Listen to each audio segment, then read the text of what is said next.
Hey everybody, I'm out here in my garage, uninsulated. It's about 10 degrees, but I'll show you some things that I work on. I've got a step ladder set up. On the plate is my catcher. I've got a little workout tube on the floor, so if I get too close, I can step on it, I can adjust. The blocks on the floor serve as my home plate. Worked out that they were about 17 inches. So things changed for me a lot when I started working off the hitter instead of working off the catcher. The catcher can be way out there. I'm still gonna work same spot off the catcher. I always tell myself to be athletic. Always stay on my legs, in old boxing terms. Stay on your legs, stay active, be ready to move. When I'm getting ready to find my slot, I always find my slot. I always put my left foot on the batter's back foot, and that gets my shoulders and my head. It gets everything in the right position. And then when the pitch is coming, I keep my shoulders and my torso in the same position, and then I can just go down to my athletic position for my stance. So I can find my position really early, so that way I know if I'm going to have to find that window, if I'm going to get pinched and have to get low. I don't adjust with this catcher. He goes outside, I'm going to hold my spot. If he comes inside, I don't have to adjust forward or backward. All I have to do is just adjust up and down. If he does slide out, then I can work a little bit higher, no matter where the hitter has his elbow. I've got a board set up right here to demonstrate where the hitter's elbow. Right now it's, if he's about 6 foot tall and taller, you're gonna have a higher elbow. We're not gonna really have a lot of problems. I don't have a lot of problems with bigger hitters. I have some problems with the smaller hitters. So to start off with, usually use it nice and high so I can get my position,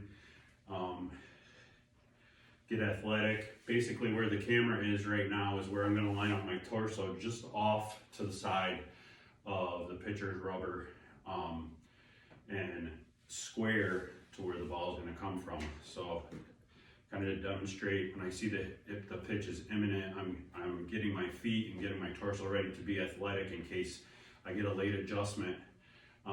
If I do need to go lower than I was thinking initially, I can adjust real quick.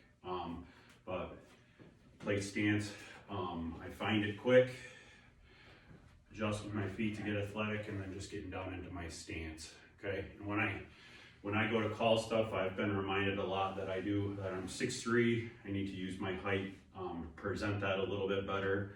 So when I'm being athletic, I would come out and I would stay athletic and call that pitch, and I would be down low. So I always tell myself, call tall.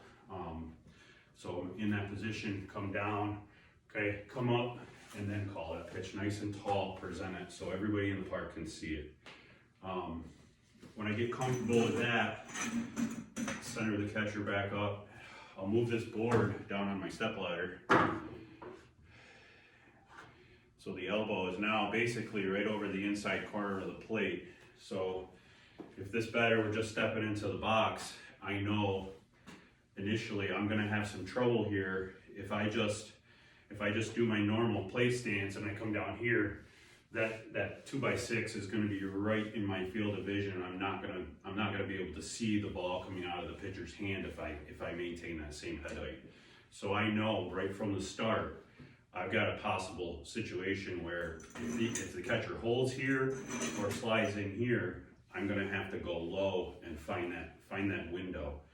Another thing I haven't mentioned yet, I've got a baseball on the ground and I've got it set back from home plate. And the reason being is I don't have a catcher to here with the mitt, and I always try to keep that catcher's mitt in my field of vision, because that's my tracking point. I'm tracking all the way to that mitt. I want to see that all the way, and I want to see the whole picture. A problem I had a couple years ago, and I didn't figure it out until later in the season, I was missing some pitches, and I didn't realize why. And it was because I was working so close the mitt would actually get behind my field of vision, and when I would go to track with my eyes, the only way I was going to see that ball all the way into the glove is if I turned my head, and that was going against everything I've learned. So that really helps me adjusting forward, backward, and staying close, but not getting so close that I can't see all the way into the mitt, right?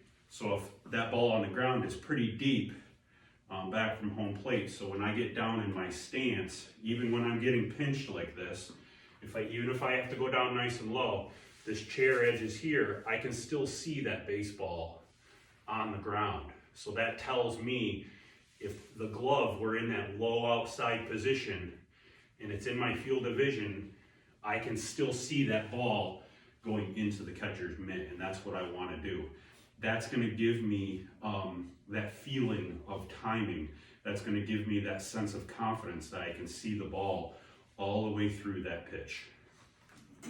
Okay, I know I'm going to get pinched here. Whether he comes inside or outside, it doesn't make a difference to me, because I'm not going to be any closer. I'm not going to be any further away. I get athletic here, finding my center point. Okay, I know, okay, ball's going to come in. I know I'm going to get pinched. So in my head, I know I have to get down and I have to get low. I'm going to get down lower a little bit sooner and hold this position so I can see the ball longer. Even if I can't see it out of his hand, I can see the ball longer in flight coming in there, okay? And I always have got my check. I get in this position, and if I can't see that ball, I know I had to adjust up just a little bit because I couldn't, down here, I could not see that ball. Now I can, all right? I don't have a glove to help me right now, so it's just kind of my check. And I'll do this repetition-wise so I can feel how deep into my stance I can get, all right? Sometimes I don't have to go as low as I think I do, okay? And it works pretty well for me.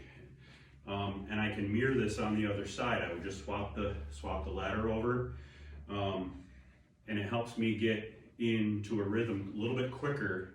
So when I do jump into a cage, hopefully I get into a cage this year, you know, my footwork will be set. I can get into a rhythm much quicker in the year and just work on tracking pitches and get tuned in to the start of the year. Hope everybody's doing well. I know it's tough out there right now. Looking forward to a great season. Looking forward to working with a bunch of you guys, and we got a snowstorm coming, but we're gonna keep working and stay healthy, and I'll catch you down the road.